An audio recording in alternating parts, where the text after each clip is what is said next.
ਅਗਲੀ ਖਬਰ ਆਪਣੇ ਗੁਆਂਢੀ ਮੁਲਕ ਕੈਨੇਡਾ ਤੋਂ ਆ ਰਹੀ ਹੈ। ਕੈਨੇਡਾ ਦੇ ਵਿੱਚ ਇੰਗਲੈਂਡ ਦੇ ਰਾਜੇ ਕਿੰਗ ਚਾਰਲਸ 3 ਉਹ ਉੱਥੇ ਪਹੁੰਚੇ ਤੇ ਉਹਨਾਂ ਨੇ ਜਿਹੜਾ ਆ ਆਪਣਾ ਭਾਸ਼ਣ ਦਿੱਤਾ। ਕੈਨੇਡਾ ਦੀ ਜਿਹੜੀ ਨਵੀਂ ਪਾਰਲੀਮੈਂਟ ਓਪਨ ਹੋਈ ਹੈਗੀ ਆ, ਉਹਦੇ ਵਿੱਚ ਉਹਨਾਂ ਨੇ ਇਹ ਕਿਹਾ ਵੀ ਕੈਨੇਡਾ ਇਸ ਟਾਈਮ ਦੇ ਉੱਤੇ ਬਹੁਤ ਹੀ ਜਿਹੜਾ ਖਤਰਨਾਕ ਚੈਲੰਜਸ ਜਿਹੜਾ ਆ ਇੱਕ ਤਰ੍ਹਾਂ ਦੇ ਨਾਲ ਲੜ ਰਿਹਾ ਆ ਉਹਨਾਂ ਨੂੰ।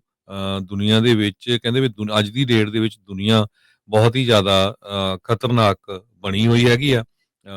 It has been more dangerous, ਇਹ ਉਹਨਾਂ ਨੇ ਕਿਹਾ ਹੈਗਾ ਵੀ ਟਰੰਪ ਉਹਨਾਂ ਨੇ ਪਿਛਲੇ ਕੁਝ ਮਹੀਨਿਆਂ ਤੋਂ ਲਗਾਤਾਰ ਰੱਟਾ ਲਾਇਆ ਹੋਇਆ ਵੀ ਯੂਐਸ ਨੇ ਕੈਨੇਡਾ ਨੂੰ ਅਨੈਕਸ ਕਰ ਲੈਣਾ ਹੈਗਾ। ਕੈਨੇਡਾ ਦੇ ਪ੍ਰਾਈਮ ਮਿਨਿਸਟਰ ਮਾਰਕ ਕਾਰਨੀ ਜੋ ਆ, ਉਹਨਾਂ ਨੇ ਜੋ ਕਿੰਗ ਚਾਰਲਸ ਆ ਉਹਨਾਂ ਨੂੰ ਇਸ ਸਪੀਚ ਦੇ ਲਈ ਬੁਲਾਇਆ ਸੀਗਾ, ਕਿਉਂਕਿ ਕਿੰਗ ਹਜੇ ਵੀ head of state in Canada ਗਿਣੇ ਜਾਂਦੇ ਹੈਗੇ ਆ।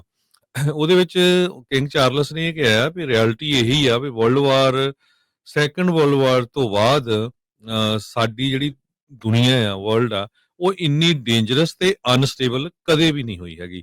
ਕੈਨੇਡਾ ਬਹੁਤ ਵੱਡੇ ਜਿਹੜੇ ਚੈਲੰਜਸ ਆ ਉਹਨਾਂ ਨੂੰ ਫੇਸ ਕਰ ਰਿਹਾ ਹੈਗਾ ਇਨ ਆਵਰ ਲਾਈਫ ਟਾਈਮ। ਤੇ ਕਹਿੰਦੇ ਭਈ ਇਹ ਫ੍ਰੈਂਚ ਦੇ ਵਿੱਚ ਉਹਨਾਂ ਨੇ ਆਪਣਾ ਭਾਸ਼ਣ ਦਿੱਤਾ ਤੇ ਉਹਨਾਂ ਨੇ ਇਹ ਕਿਹਾ ਵੀ ਬਹੁਤ ਸਾਰੇ ਜਿਹੜੇ ਕੈਨੇਡੀਅਨ ਇਹ ਫੀਲ ਕਰ ਰਹੇ ਆ ਭਈ ਸਾਨੂੰ ਜਿਹੜਾ ਅਨੈਕਸ ਕਰ ਲਿਆ ਜਾਊਗਾ ਅਮਰੀਕਾ ਦੇ ਵਿੱਚ, ਉਹ ਬਹੁਤ ਚਿੰਤਾ ਦੇ ਵਿੱਚ ਹੈਗੇ ਆ ਤੇ ਕੁਛ ਲੋਕ ਡਰੇ ਹੋਏ ਵੀ ਆ। ਪਰ ਇਹ ਬੜੀ ਰੇਅਰ ਮੂਵਮੈਂਟ ਸੀ। ਕਹਿੰਦੇ ਵੀ ਇਹਨਾਂ ਤੋਂ ਪਹਿਲਾਂ ਕੁਈਨ ਐਲਿਜ਼ਾਬੈਥ 1957 ਚ ਉਹਨਾਂ ਨੇ ਇੱਕ ਵਾਰੀ ਸਪੀਚ ਦਿੱਤਾ ਸੀ ਤੇ ਉਹ ਤੋਂ ਬਾਅਦ 1977 ਦੇ ਵਿੱਚ ਦਿੱਤਾ ਸੀ। ਤੇ ਉਹ ਤੋਂ ਬਾਅਦ 1977 ਤੋਂ ਬਾਅਦ ਇਹ ਜਿਹੜਾ ਹੁਣ ਸਪੀਚ ਆ 2024 ਚ ਦਿੱਤਾ ਗਿਆ ਹੈਗਾ।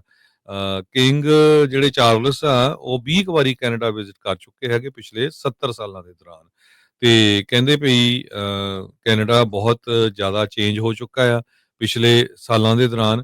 ਤੇ ਕੈਨੇਡਾ ਨੇ ਬ੍ਰਿਟਿਸ਼, ਫ੍ਰੈਂਚ, ਇੰਡੀਜੀਨੀਅਸ ਰੂਟਸ ਇਹ ਸਾਰਿਆਂ ਨੂੰ ਅੰਬਰੇਸ ਕੀਤਾ ਹੈਗਾ ਤੇ ਟੋਟਲੀ ਤੇ ਟਰੂਲੀ ਜਿਹੜਾ ਮਲਟੀ ਕਲਚਰਲ ਕੰਟਰੀ ਜਿਹੜਾ ਕੈਨੇਡਾ ਇਸ ਟਾਈਮ ਬਣਿਆ ਹੋਇਆ ਹੈਗਾ। ਉਹਨਾਂ ਨੇ ਇਹ ਕਿਹਾ ਵੀ ਜਿਹੜਾ ਜਦੋਂ ਨਵਾਂ ਸੈਸ਼ਨ ਕੈਨੇਡਾ ਦੀ ਪਾਰਲੀਮੈਂਟ ਦਾ ਖੁੱਲਿਆ ਹੈਗਾ ਤੇ ਇਹ ਇਸ ਤੋਂ ਪਹਿਲਾਂ ਉਹਨਾਂ ਦੀ ਮਾਤਾ ਨੇ 1957 ਦੇ ਵਿੱਚ ਕੈਨੇਡਾ ਦੀ ਪਾਰਲੀਮੈਂਟ ਨੂੰ ਐਡਰੈਸ ਕੀਤਾ ਸੀ ਜਦੋਂ ਵਰਲਡ ਵਾਰ 2 ਖਤਮ ਹੋ ਕੇ ਹਟਿਆ ਸੀ। ਕਹਿੰਦੇ ਵੀ ਫਰੀडम ਤੇ ਡੈਮੋਕ੍ਰੇਸੀ ਅੰਡਰ ਥ੍ਰੈਟ ਹੈਗੇ ਆ।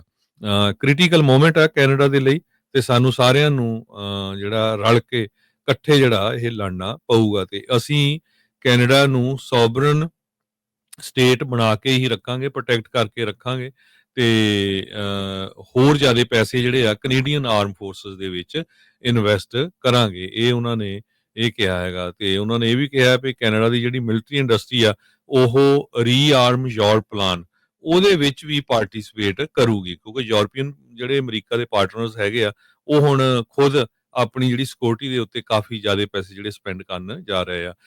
ਜਦੋਂ ਕਿੰਗ ਚਾਰਲਸ ਹੁਣੀ ਲੈਕਚਰ ਦੇ ਰਹੇ ਸੀ, ਸਪੀਚ ਕਰ ਰਹੇ ਸੀ, ਉਸ ਟਾਈਮ ਦੇ ਉੱਤੇ ਕੈਨੇਡਾ ਦੇ ਮੌਜੂਦਾ ਪ੍ਰਾਈਮ ਮਿਨਿਸਟਰ ਤੇ ਸਾਬਕਾ prime minister Justin Trudeau, Stephen Harper, ਇਹ ਸਾਰੇ ਉੱਥੇ ਪ੍ਰੈਜ਼ੈਂਟ ਸੀਗੇ। ਜੀ।